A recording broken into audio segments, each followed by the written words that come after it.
Hello and welcome to this segment of Loving Life. I'm Charlie Silva, board certified hypnotist and certified professional life coach. I've helped many people take back control of their life and achieve their goals by asking the following question.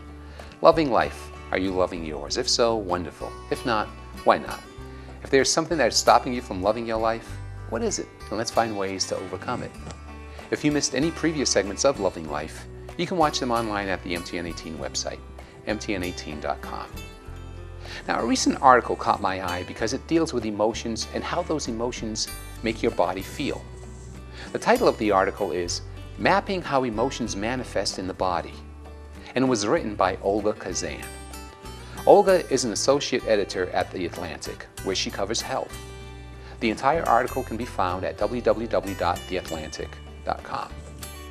Now, Olga begins her article describing how emotions can activate the nervous system, endocrine system, and musculoskeletal system responses, giving us tingles down the spine, flushed faces, and other classic physical manifestations. The question is, do certain sentiments generate similar responses in all of us? Do we all get pink cheeks when we're feeling amorous, for example, or feel as if we have butterflies in our stomach when we're feeling nervous, or turn red with anger or jealousy?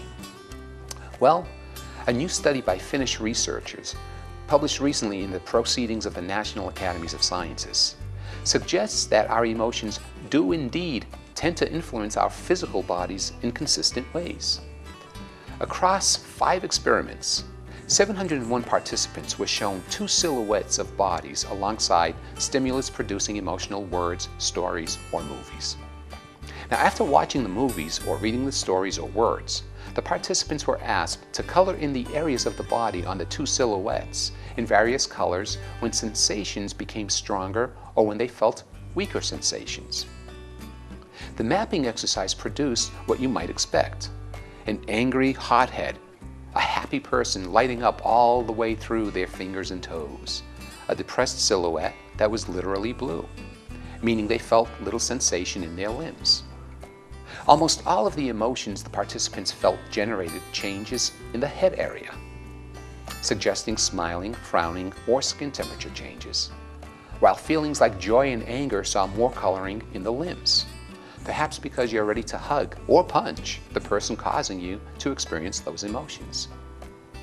Meanwhile, sensations in the digestive system and around the throat region were mainly found when the participants experienced feelings of disgust.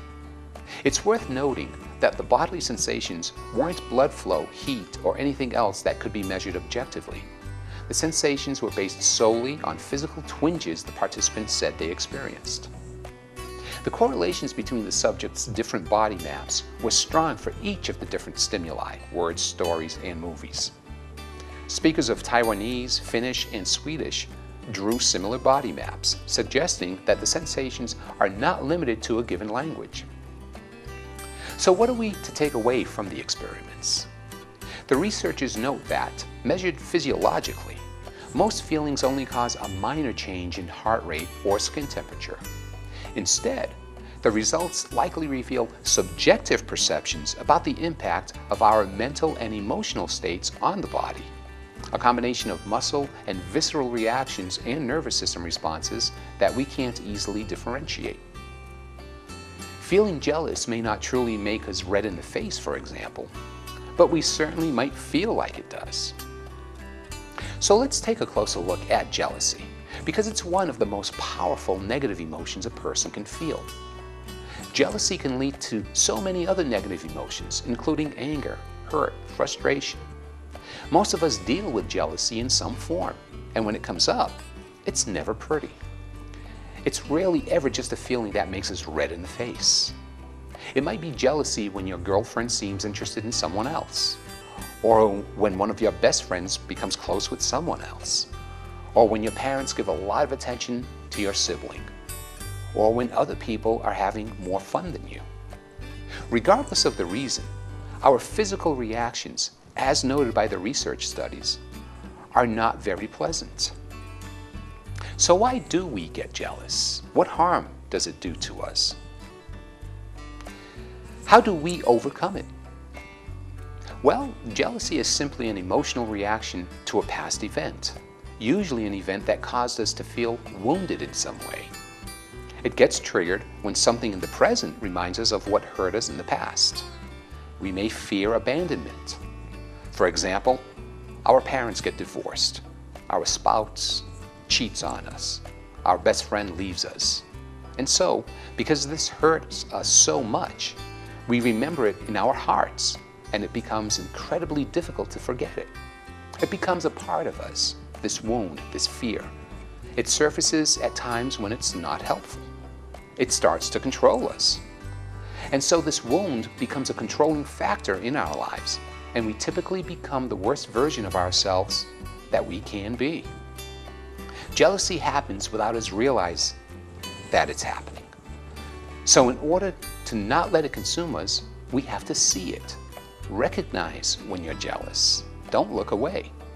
We don't like to acknowledge the bad parts of us because then we're admitting we're not always great. But it's important to be aware of when we feel a negative emotion, including jealousy, because if we don't, it has more power over us. So recognize it, acknowledge it, and then realize that it's an old wound from the past. This is your old self, your old programming, and because of this, your old self is scared, angry, anxious, afraid of abandonment, angry at others for threatening to abandon you. It's completely understandable to be hurt when someone violates your trust. Your old self feels justified. But that's in the past. You need to give your old self a hug and say that it's okay to grieve, but also acknowledge that you need to let go and move on and grow. It also helps to realize that the past wound only happened because you had a self-centered view of the universe. You took your parents' divorce or your spouse cheating on you as a judgment of you as a person, as an abandonment of you after they judged you and found you lacking. But that's not true though. They left for reasons of their own. Remember, they were only acting based on their subconscious programming. They were afraid. They were dealing with their own issues of abandonment and jealousy. They weren't mature enough to commit. They chose not to change their programming. The reasons they left had nothing to do with you. And if you realize that, you can forgive them, not condone them, and move on with your life. Heal your wounds with compassion and forgiveness for yourself, and then grow. In order to take control of your life and become the positive person you desire to be, allow yourself to heal the wounds and then become your better self. You can easily realize this positive change by taking some simple steps, such as don't act on jealousy. When you recognize it, pause.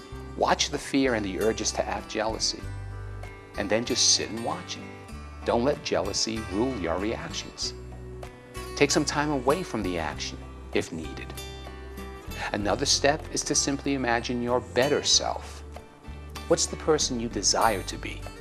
Do you want to be jealous, or would you rather be secure in yourself, confident, happy, and happy for others?